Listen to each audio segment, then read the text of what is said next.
Right. Hello, everybody. Welcome back to another episode of VCTV. And my name is Sunny Mohanty. I'm the regional director of LATOKEN and also the moderator of the panel today. And I'm today joined by Shreya, Harsh, Adrian, Gary, Gianpaolo, all familiar faces on VCTV. And today we're going to discuss about how family offices can help startups raise funds.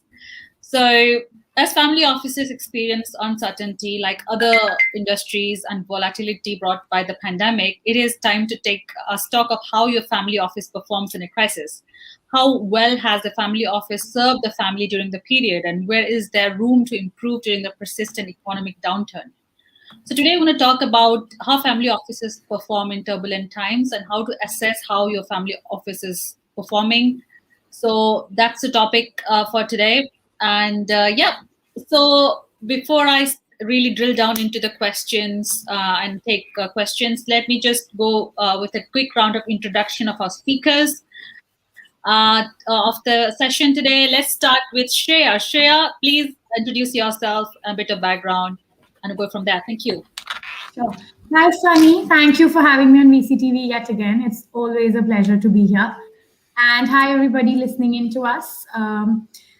So I work for Venture Gurukul Capability Fund. We are essentially anchored by our family offices, which was pre our official SEBI registration and regulatory clarifications, was a family office and was making investments with our proprietary capital. And now we are fully institutionalized, looking to invest in early stage company startups that are digitally transforming the way India and the world interact, transact, and engage with each other.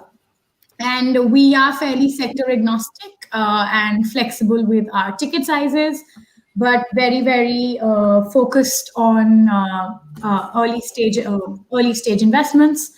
And that's what it is. And I am part of the investments team. So all and every startups based out of India or looking to get traction in India are more than welcome to give us a shout out on LinkedIn or through VCTV. I'd be happy to hear from you guys. Perfect. So startups, there you go. Shreya Gupta from Venture Gurukul. Thank you. Next, I have Harsh in a very nice place. I can see all the greens, the trees. It's so, soothing, green. A little bit of intro and background about you, Harsh. Sure. Hey, Sony, glad to be back. Currently, I'm having my holiday, but still glad to be a part of VCTV. Kind of keeps the motor running in my head, otherwise I get very bored. Miss VCTV on your can you? Can you hear me now? No, I said you can't miss VCTV even on your holidays, can you?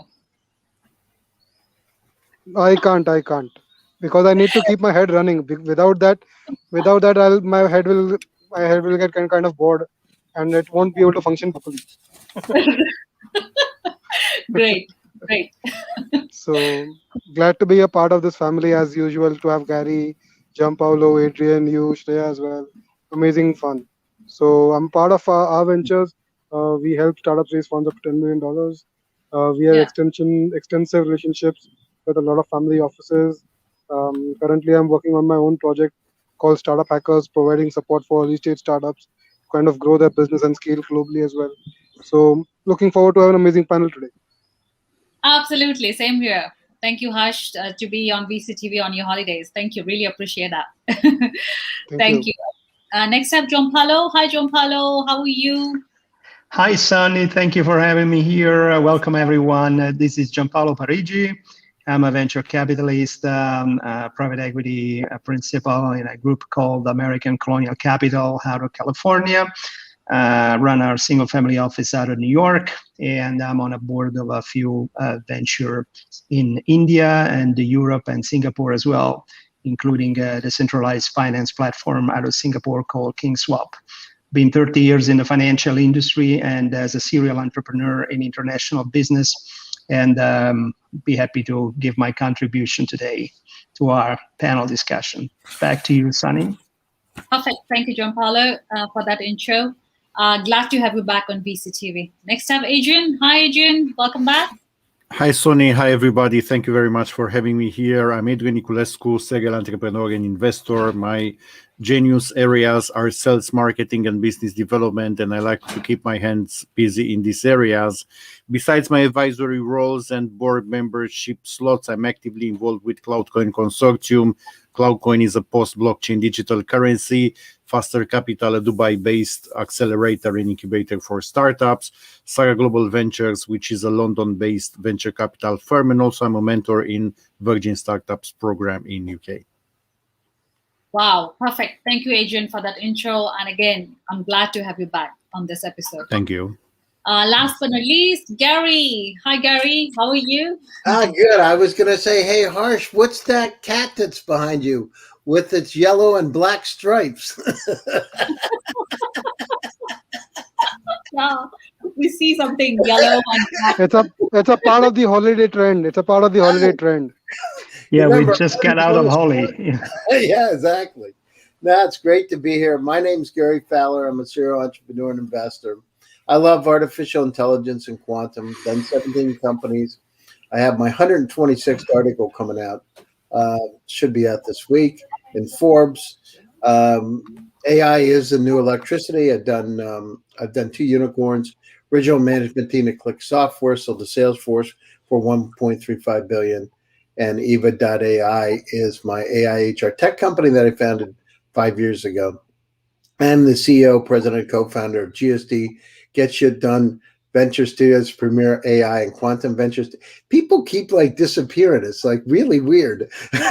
I keep going around in circles. I feel like dating game or something. Anyhow, there we go. I feel Don't follow just I was kidding. I'm all alone in the world. Oh, they're back. Anyhow, that's me, and look forward to the show today. It's really great to be on the panel. Fantastic. Thank you. Thank you. I think Abulbegu should be we should be doing a little bit of static now, little bit of like stop on what we're doing. It's too much of 3D now. So okay, great. I think do we have? Oh, okay. Good sharing those comments. Really appreciate that. Okay, I think we've lost someone. Have I lost someone? Harsh. Yes. Harsh. Harsh is not here, but okay. Let's just start the panel with these questions. So let's start with why family offices are interested in investing in startups. I would like to know why. What's the interest? What's the interest that drives in investing in startups? Maybe Gianpaolo, would you like to take this first?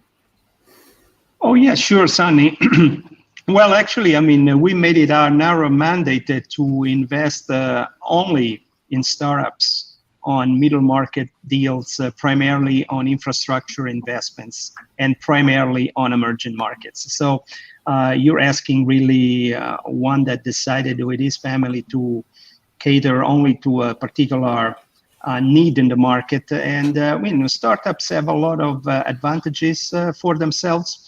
One being that obviously you can make them capital market compliant from day one without having to correct imbalances or engineering faults that you find in more mature companies, and that affect, how companies can be brought to the market, in a few years when you decide to exit. So, that's one definite advantage of startups. The second is the latitude and the liberty that you can infuse in the venture, because virtually you start from a carte blanche and you have to draw whatever you want, and then can do a lot of things. But the flip side of the coin is, the good thing is you can do whatever you want, and the bad thing is that you have to do it. Basically, you have to execute upon your strategy, and you have to execute upon your creativity. So that calls for a lot of discipline and conventional wisdom, and I would say, the pilot's discipline. And the markets you mentioned when we started the panel, we are living in a moment of turmoil.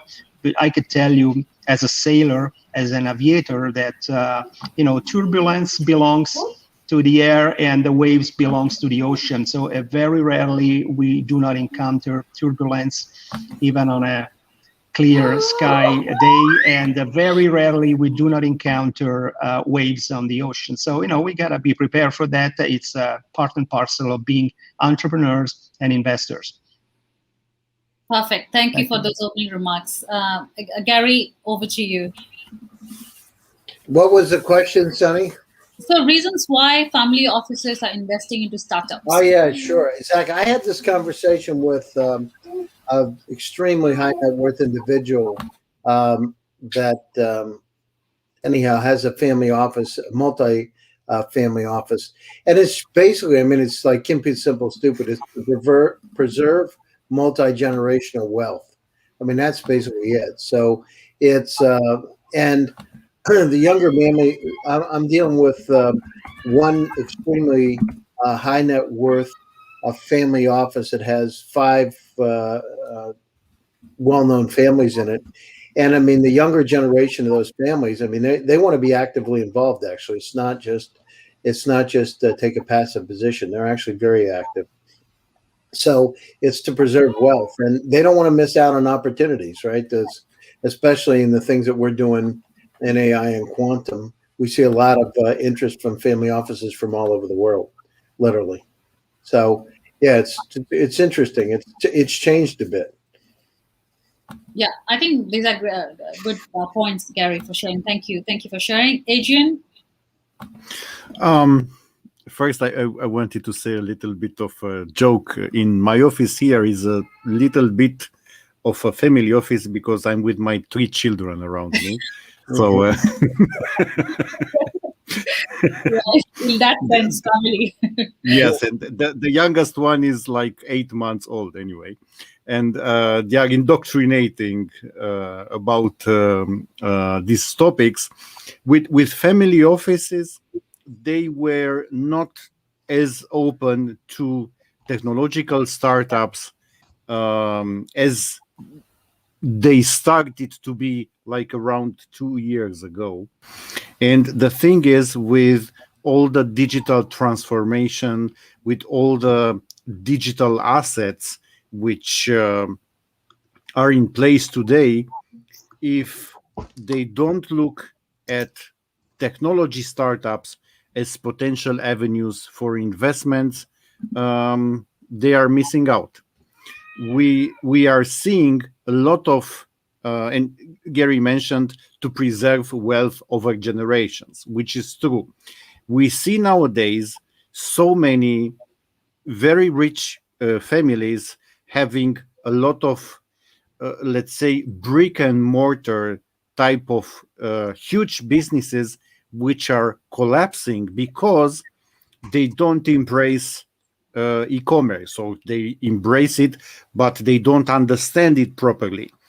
They don't embrace digitalization, and then they don't embrace the new customer habits happening now. And having startups, really good startups in your portfolio, not only that preserve wealth, but they bring fresh blood of new breed of companies which are building the future. So you miss out if you don't involve in having also investments in startups, especially technological startups. Great points. You're going to miss out on opportunities, and I think you're right. Brick and mortar businesses needs to be digitized, especially after the pandemic. Thank you, Adrian. Next, I have Shreya. So I think the reason why family offices are now increasingly investing in startups is essentially to diversify their bets. Like I'd simply combine what Adrian and Gary have said, and family offices essentially are wealth management firms, right? Who are trying to just increase the wealth of affluent families any which ways. And these families usually have amassed that wealth through traditional and conventional businesses. So now when you know something that goes right and that has made you money over the past decade or so, or the past couple generations or so, you would want to, like, if you are diversifying your investments, if you're trying to diversify your personal wealth, you would want to channelize it in a way that's completely on the flip of what you are doing, right? And all these younger generations are now into the tech space where they want to be at the pulse of what's happening right now, and and want to be absolutely updated, so that if at all their traditional conventional businesses have to be transformed, or need some kind of business add-on, they could probably do it with startups in their space. Like, I feel after a point of time, if affluent family offices that come from big corporate houses would be able to make higher returns, not by making more money or IRR on their portfolio, but rather try to find a vertical or a horizontal fit later on through this digital transformation, or through this more updated statistics of what they have and what consumers are looking at, and the evolving market as we talk about them. So I feel that is why most family offices are looking to invest in startups, because I feel higher the risk, one, higher the return, and second, a fairly diversified portfolio is what these family offices are looking to kind of multiply or to grow their money. So yeah, I feel that's why they are investing with startups. Sunny, I think you're on mute. Yes. Thank you so much. Great points coming from all of you. We have lost Harsh because he's in his vacation in a remote location and has no access to his internet connection, Wi-Fi. So yeah, so it's okay. So talking about family offices. So what I've heard and read, deal flows remain an issue for family offices. So where can they find more investing ideas, and how can they filter the good from the bad? John Paulo? Yes.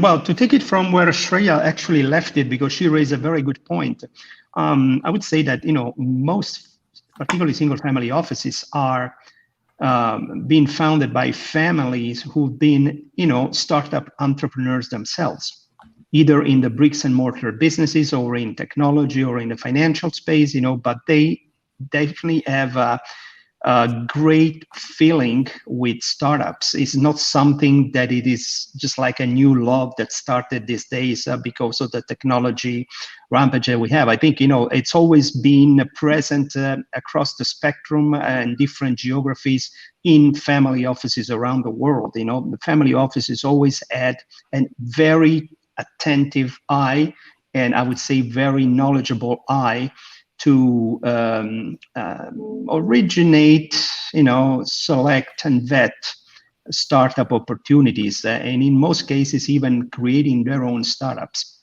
Right. It's the case of my own and family office, but also many others that I know around the world. So I mean, and when it comes to a family office, the latitude of the theater of operation is much wider than for investment funds. First of all, most family offices are not bound by any time restrictions on their mandate. So as a result, they are not channeled or caged into an investment period and into an harvesting period. They can take their own sweet time to really and devote even more resources than most funds could on a single shot, on a repeat shots or rounds on target companies. The liberty the single family office have in terms of arranging their own investments compared to the activity of primarily investment funds, I think present never a shortage of opportunity. And when you put opportunities, and when you put these into the context of family offices that can have continental regions as their markets, or even a global market as their home turf, there's never a scarcity of opportunities. In fact, there's more opportunities than a single family office can tackle on its own. We would be busy for forever if we wanted to tackle all the beautiful deals that we see. So I think there's a lot to be said for the resiliency of the single family offices, a capability of adapting through different business cycles, and the capability of adapting also and weathering different types of storms, pandemics, market crashes, and tsunamis, and earthquakes. They can really navigate. There are some species in the insect realm that have been very resilient, that they have outlived even the dinosaurs, and some of these insects are very tiny, but they populate our soil everywhere in the world even to this day. So I think single family offices have a lot of adaptability to themselves that can be transferred with advantages also to their investee companies. Great point, Gianpaolo. I think in continuation of that, I'd like to understand from Gary. I think we've spoken about this on previous panels, I guess. So when it comes to promoting themselves, family offices are very conservative. Some of them do not even have a website. So how do they get these investing ideas? How do they tap into this right networks to get the deals? So what are the different channels they follow, Gary?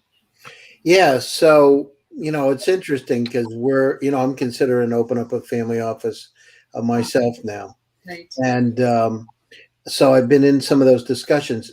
I mean, it's kind of a stealth network, right, in terms of how they work together very closely. They talk to each other. They bring each other into deals. It's like a club, actually. And I'll be like the bag carrier in the club. Right. It's not a bag, just call Gary. But it's and where do they get the deals? Just like here with Marin. I mean, their family, the Schweitzer family, and if she's listening, hi Marin. They're high net worth families have been around for 150 years that have accumulated a great deal of wealth. And what they want to do is they're looking for a trusted network. It's just like dealing with anybody that's really super high net worth. You have to be vetted in order to get into the circle with them. And once you're vetted and in, they let you in, but they're very cautious. So that's what the family office is. It's about, getting those first introduction.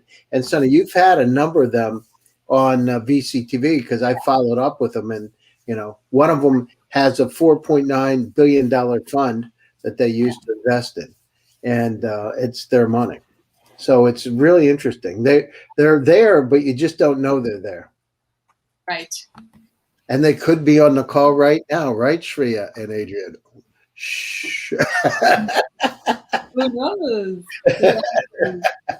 Right. Congratulations on starting your own family office, Gary. Yeah. Well, I'm not going to join one. What we're doing is looking at I don't have time to go down through and be actively involved. I need people to do it. So we're looking at it right now. Great. Thank you, Gary, for your insights. Adrian, over to you. Same question. From what I saw, some family offices, most of them first are discreet in advertising, and many of them work through, you could say, agents or brokers. So they have a team of consultants sourcing deals, and in many cases there is a person representing a company, and you don't know that behind that person there is a big organization like a very important family office. So you hear about it only when you go into a deep discussion. And still, with the offline events being paused, there are so many online events for startups. There are events for family offices where they are gathering, and usually this is what I saw. They have. I spoke with a family office, and they had 20 people sourcing deals all the time. It was a team of 20 people sourcing deals worldwide. And it was a simple name. It was a venture capital company which was on their business cards. So you wouldn't guess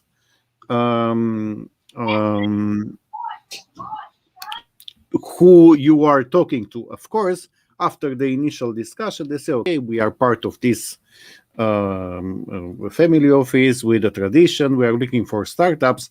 And they were very, very professional. But as said, the discretion was very important. And it's a little bit, if as Gary mentioned, it's a little bit of a closed club. And of course, if you are not serious, you are excluded immediately, because these people have very solid values, and these values are preserved for many years, and it doesn't matter how we'll advance the technology, because these values will remain the same, because are the types of values which are ingrained in our human nature. If we want to reach some levels of wealth, and there is a reason why they were able to preserve and multiply wealth over time, no matter how the economy went, because it's an art. Of course, it doesn't matter if the economy is up or down. If you work in a certain way, you are able to multiply wealth and money no matter the market condition. And I'm very passionate about this subject, and this is what I'm seeing from my own interactions with family offices. Okay, great, Adrian. I think I can see the passion in you, and you're in your family office right now. He's got his family in a family office. Sorry. For real. For real, yes. Thank you, Adrian. Shreya? Sorry, can I ask you to repeat the question? I think it was deal flows, yeah? That remains an issue for family offices because of the way they work, as Adrian, Gary said, very conservative approach. Sometimes, yeah. Absolutely. So I think obviously these gentlemen know the family office business much better than I do. But yeah, like to what I have seen and my exposure has been, family offices are very discreet in terms of their presence on paper as well as their presence on the investment. Family offices would not give out a press release that, oh, we are there. They would be, they would be that part of, among others, when you say that, the XYZ has raised this much amount of funding from this, among other family offices. It's the reason why they struggle with deal flow is not because they want to struggle with deal flow. And honestly, we don't struggle with deal flow. It's just that we would probably have to take longer. We'd have to have better analysts or better teams that can vet these companies and deals more proficiently rather than anything else, because family offices don't end up investing a lot of money in just one startup, because they're fairly sector agnostic, fairly stage agnostic, and so we are flooded with deal flow from left, right, and center. It's just that you have to kind of figure it out as to which source of deal is the way the person understands your very fairly broad mandate. Family offices don't really have a exact theme that they follow. Like their thematics are fairly, all over the table, whatever suits their, savvy, or whatever is their new pet project, and that's how it works. And, and I believe that what Gary has said before, I think money makes money. And this is really, really valid in the family office space. This club that he's talking about is a very, very invite-only club. Believe me, these bad boys are also hard to get in. So, it's usually the caddies who maybe make the cut, maybe, but, we still see how it goes.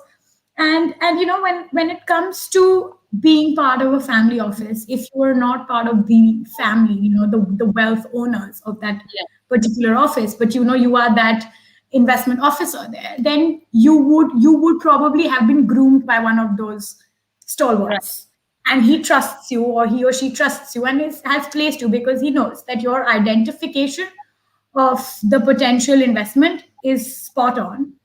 He's the check writer, or he or she is the check writer. The startup won't even see their face, would not even know the name if they don't see the check. Like, it's as simple and blunt as I can be.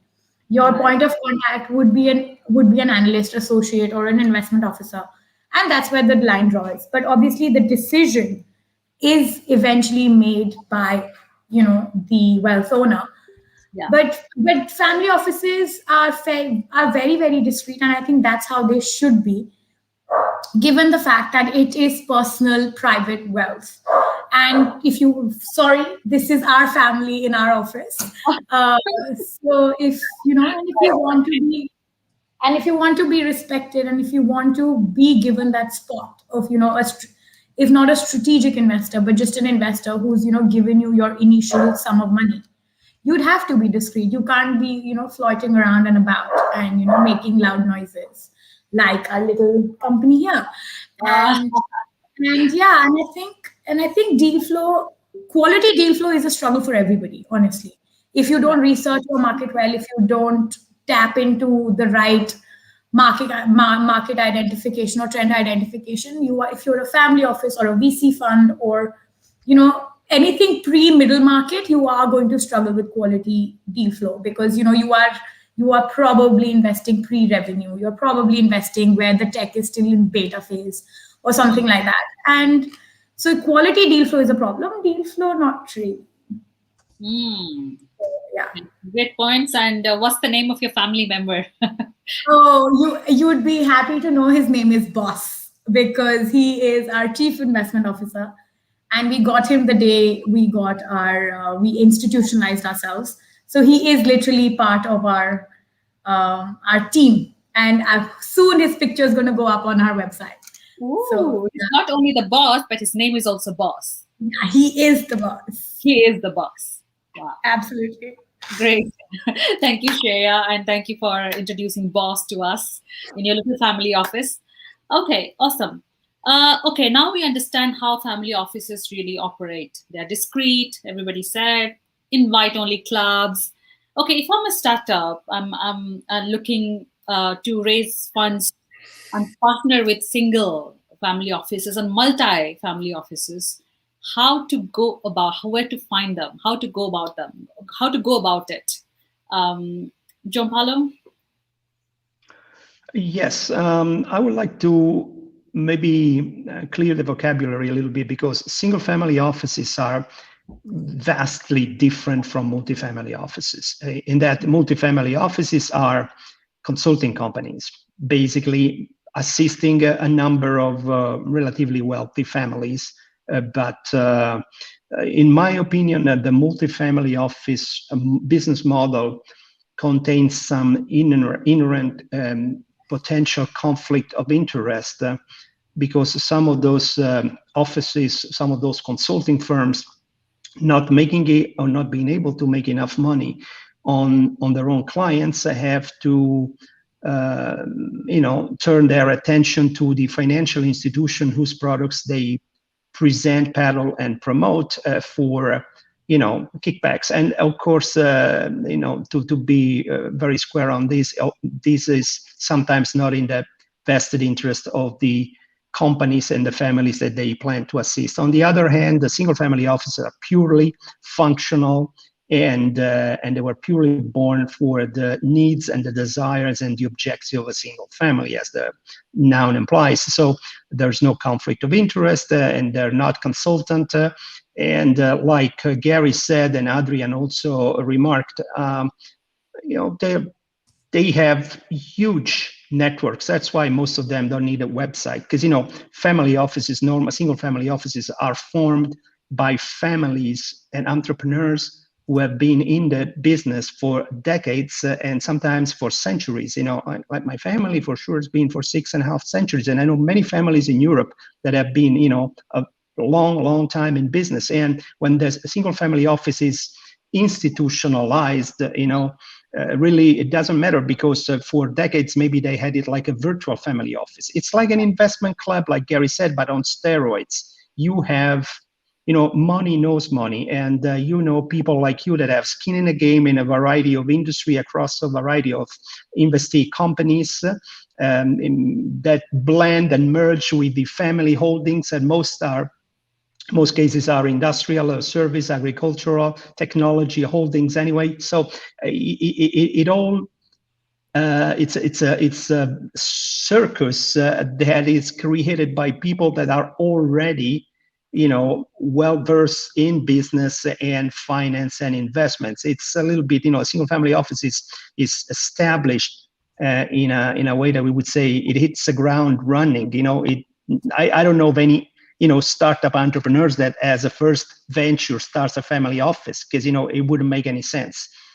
This is something that normally may come to mind after 10, 20, 30 years in some business successfully, and as a way to arrange for the legacy of the family, to not necessarily make a lot of money, but to protect the capital and the values that the family has, like Adrian has pointed out very well before. And because of this angle on values, which I don't like to talk about that very much, but I think it's a given, and you want to see entities before then families that are aligned with your own set of values. And obviously, chances are that families that have gone through the same, steep learning curve as your own family, and investments and divestments across different business cycles may resonate more with what you want to do, and that's why they tend to line up with others of the same league, and to do more and more deals together. There's never a shortage of, I would say, not only deal flow, but also a very good deal flow. Because when you get it from people like some of the fellow panelists that are here today that have skin in the games in their own venture, you already know that the venture has been vetted. And, if you're talking about de-risking the venture, which for every single family office in the world is even more important than the IRR of the individual venture. The de-risking of the venture is what we're after. I made my ventures, and especially the ones that have been successful, in a way that were successful because I managed to de-risk, not because I managed to promise myself and others that I was going to make a lot of money, because the de-risking is the name of the game. Families that have something to lose don't want to, associate their holdings and their names and their reputation and even their time, which is scarce by definition, with people that just want to have a sort of a Russian roulette try at a particular deal. So, I think it's this combination of the uniqueness of the flavor that you're looking for, which comes from the values, the fact that you're not bound by very specific mandates, although you can self-limit yourself into those mandates, but definitely you are not bound like an investment fund. And the fact that your geographic and time horizon can be as open as you wanted to make the family offices, what they are, a single family office is what they are in the world, which is a pretty resilient type of player in the market, and in operating a lot, as some say, in a stealth mode. Right. Thanks for differentiating between single and multi-family offices. But again, my question remains, if I'm a startup, not from the trust circle, I'm not a part of the wealthy families, I still want to raise a fund through them. So how can I partner and raise funds with them? Adrian? One of the good places to start looking is LinkedIn, because on LinkedIn you can find most of the decision makers. Even there are some lists with contacts circulating on LinkedIn, and this could be good sources for starting to search. I have a principle I'm using, which I've learned from internet marketing.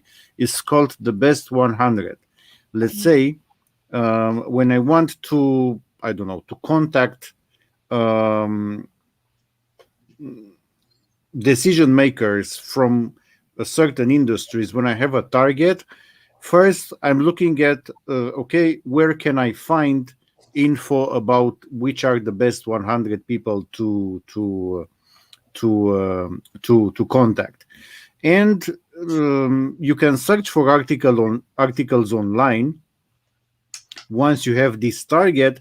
And of course there is some work involved, because don't expect somebody to put these things on a plate.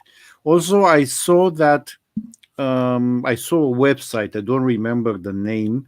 They are all about family offices. They have events for family offices, and there is a membership you have to pay if you are a startup, let's say, or somebody looking for funding from these entities. And they share with you actually the database of family offices enrolled with their community, and you can start from there. But of course, when you do cold contacting, expect to have a low rate of response, because this is how things are. And if you manage, let's say, to have a good contact which could recommend you to their network, this is the ideal approach, because it's a recommendation based game.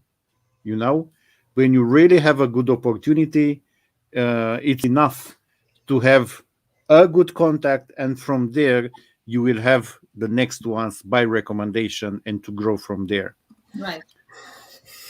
Great points. Thank you, Adrian. Gary, over to you. Yeah, the VCTV. I mean, just go out. You have family offices that attend VCTV. Get the word out. It's about visibility too. I had one of the members of one of the. He is involved with 5 of the top families. Let's say top 50 families worldwide. And he said they've been following me. Actually, it's kind of weird. Following me for 10 years. Which is kind of strange, actually, now that I think about it. I don't like that. It's more like stalking. Yeah, but they might be watching. So anyhow, they've been. It turns out with that particular individual, we have mutual friends, and so it was a lot. It was a warm, let's say, a warm introduction. And a lot of the articles I've been writing a lot, they look at that. They go and Google, and they Google your name and use a lot of different resources to figure out who you are. So they vet you that way. So you got to make sure, one of the things, especially down with the digital transformation, and now the third wave of the coronavirus happening, you need to make sure you got visibility. You've got the VCTVs, you've got your website's up to par. People can look, to figure out who you are, because that's what they're going to do. First thing they'll do is Google your name. So what you want to do is you want to make sure that you've got enough publications so they can understand that you're real. So it's your visibility. Your own PR is really important today. And the warm introductions are the most important. So if you go out, I think Adrian said it, if you go out to find somebody like a Marin that can do introduction to other family offices, it opens up the door, because that's how they work. Just like when you meet super high net worth individuals, once you get in with one, they start doing the introductions for you. Yeah, that's another great way to get into family offices. Thank you so much, Gary. And 10 years of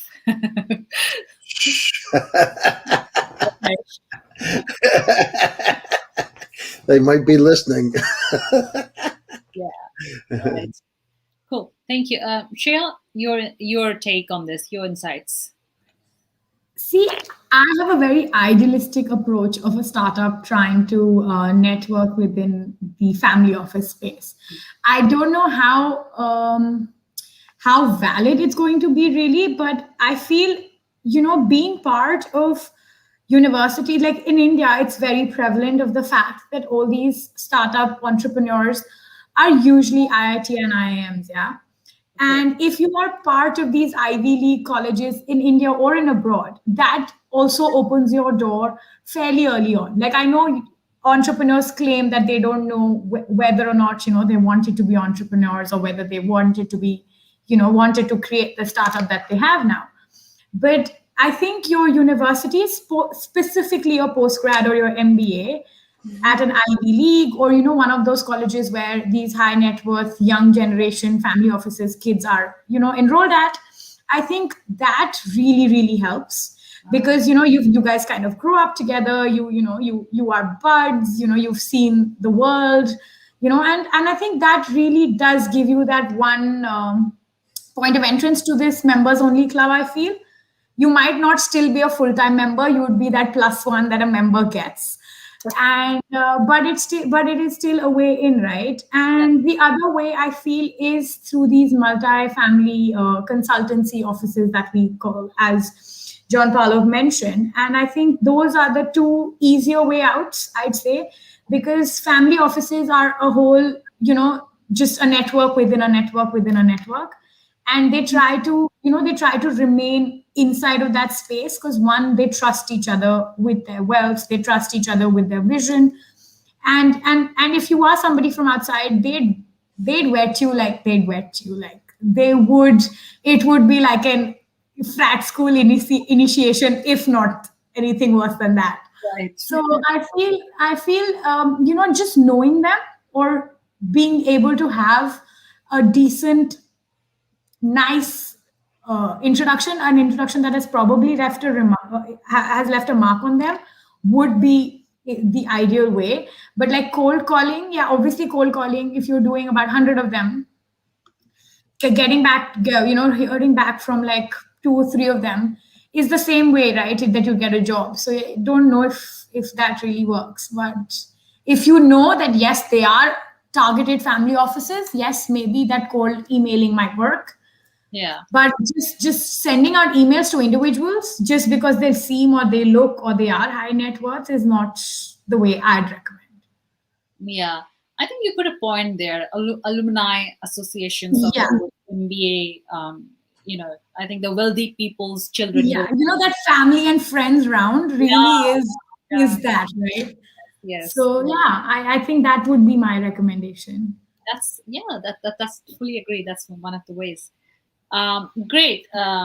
So I was reading somewhere that most of these family offices are embracing impact investing, and more will do so in the future. But what do family offices actually think about impact investing, and why are they investing? Who would like to go first? This is my last question of the panel. John Paulo? Yeah, again, we have to define what we mean by the term. I consider myself having been an impact investor for about 2 decades. But again, why?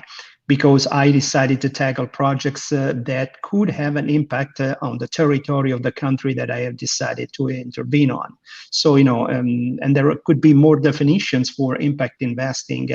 Let's say that I would consider impact any type of investments that deploys capital in a way where physical operations have to occur. So in other words, it's not just a mere financial speculation. So a lot of investments could qualify for that definition. But more important than that, because, what do we do with the accolade? It's not that we get around, and trying to self-style ourselves, as this or that. We are looking at deals that are worth our time and the resources that we commit together with the possibility of working with founders or partners that have an alignment of values, like, Adrian and Gary and myself and Shriva have said in the past in this panel. And which brings me to a point which is very important, I think, to really pry open a single family office, you can extract way more than just capital. In fact, you can access the Rolodex of the single family office, the contact book, and the intellectual capital that they can muster around the world, because on the same old adagio that money knows money, they can call into other groups, and they could call into fellow family offices, or they call into institutions, or they could call into corporations, or they could call into tech startups. Anyway, they could muster and gather the know-how that is needed for you to resolve some of your current issues, so that your enterprise not only grows and unlock potential, so you have immediate benefit in terms of possibly revenue, in terms of protection, in terms of enterprise value, but also, you establish yourself into a group of people that begin to take you into consideration as a peer or as a new entrant, a Johnny come lately, we say that, it's a good one. And so I think, everything that can be done, and I would have reservations once I heard this. I heard someone say, oh, it's just enough that I would just try to, sneak in at a country club where Warren Buffett is, and sooner or later I can schmooze with him. And well, I'm not sure that would work. I'm not sure that even if you do reach the person that you want to reach, be him or her, another Warren Buffett, I have my doubts that from that impromptu meeting you can develop anything worth your time, unless you really a master at the game. But if you are, you don't need to utilize those cheap tricks, so to speak. So I think there's a lot. As always, good common sense helps in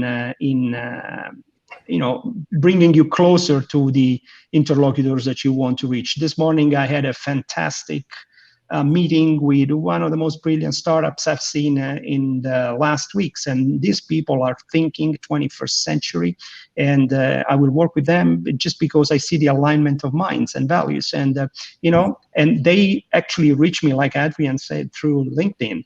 So it was a 21st century cold call equivalent, if you will.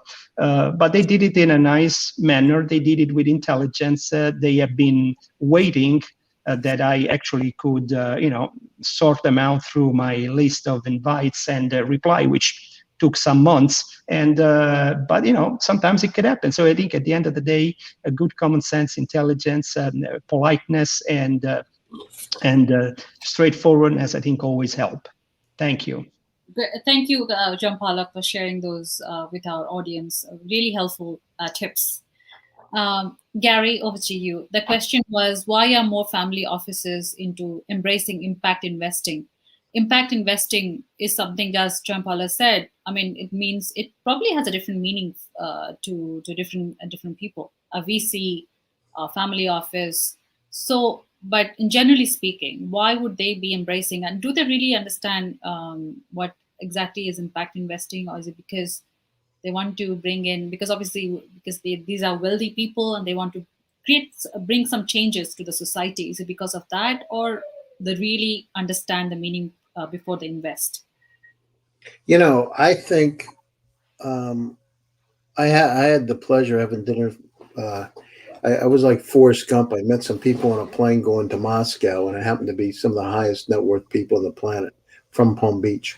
And so I went over to their mansion and had dinner, and I had a chance to talk to 5 or 6 of them. And I sometimes see them down here where I am in Palm Beach. But the reason it's interesting is that they do want to make a dent. There's also, remember, it's kind of like a club. It's like, what is everybody else doing? Once they do it, I want to do it too, right? So that's not a bad thing. Look at Bill Gates and giving money, and then Warren Buffett. So there's part of that, and so the optics is one thing, but the other thing is many of them do want to make a difference. They want to make a dent in the universe. They want to make a dent and leave a legacy. So it's really important for them.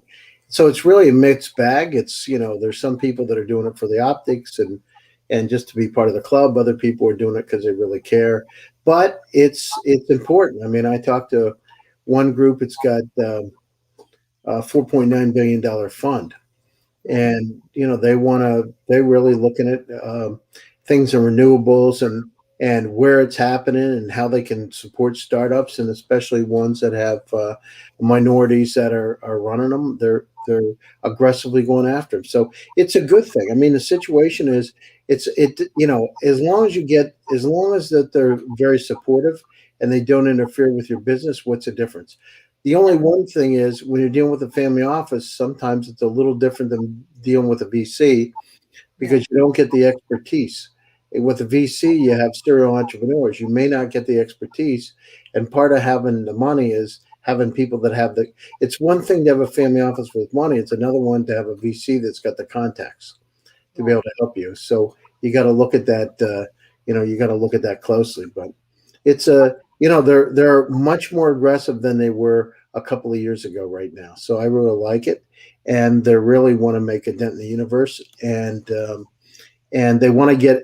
We do AI and quantum. They're very, very focused on AI and quantum, because I'm getting those calls. In fact, I have one in 3 minutes.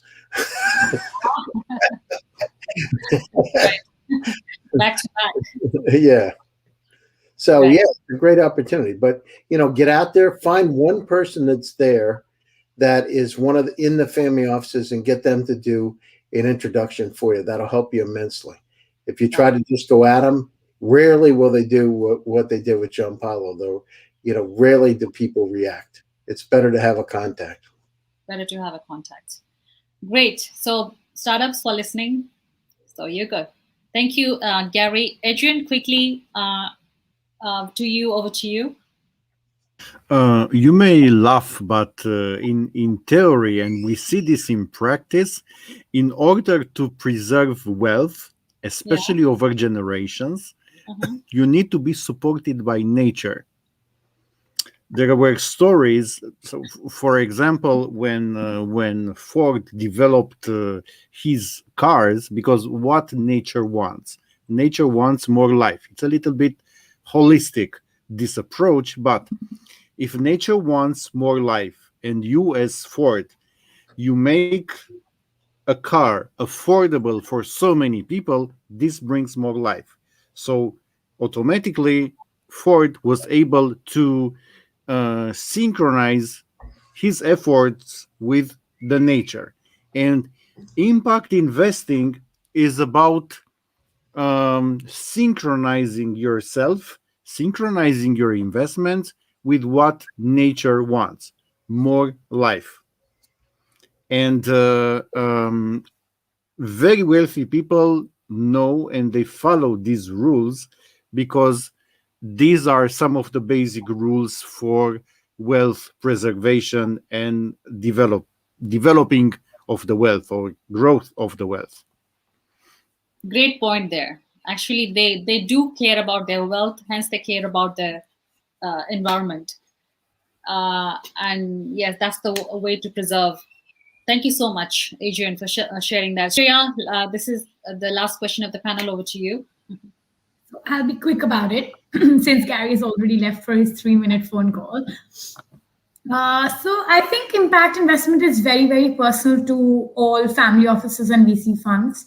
Although I believe that impact investments is not mandatory for VC funds, like for institutional investment bodies like ourselves, but with family offices, I think impact investment comes from a very personal point of view, like Adrian just mentioned, that you want the nature, the economy, the socioeconomic demographic of your country to kind of play a cohesive role. Like here at VG, we are slightly heavy on the female founder bit. So, we are a very fairly female driven team. And, we feel like our impact investment thesis, if we ever come to developing it full blast, it would be something to do with women empowerment and with women entrepreneurs, and, focus on, trying to give women a more broader, larger platform to raise funds, to do business, to have their own standing. So I feel impact investment comes very, very personal to all family offices. Not necessarily does it have to be impact. Like it does not have to be. I feel every investment, as long as it's making a good positive impact to the economy or the society, one way or the other, should be counted as that. But I feel family offices are also doing that, are also making impact investments, is because they want to allocate their some kind of wealth or capital that is driving better solutions. So I think that's why they would, right? Yeah, yeah, yeah. I mean, great points, as Arjun just said, and you just added on to that. So their reason of investing in impact space is very personal as well. Great. So we come to the end of the show. Thank you so much for watching VCTV, and I really would like to thank each one of you today. Gary, Adrian, Jompalo, Shreya, and Harsh, who was just messaging me that he wants to, because because he represents family offices and this topic is very close to his heart, couldn't join us. Thanks for joining and sharing your insights with us. Very, very informative. And I hope to see you again on another exciting panel of VCTV. Till then, keep watching and supporting VCTV and take care of yourself. I'll connect again. Thank you. Bye-bye. Thank you. Thank you. Bye. Bye-bye. Bye.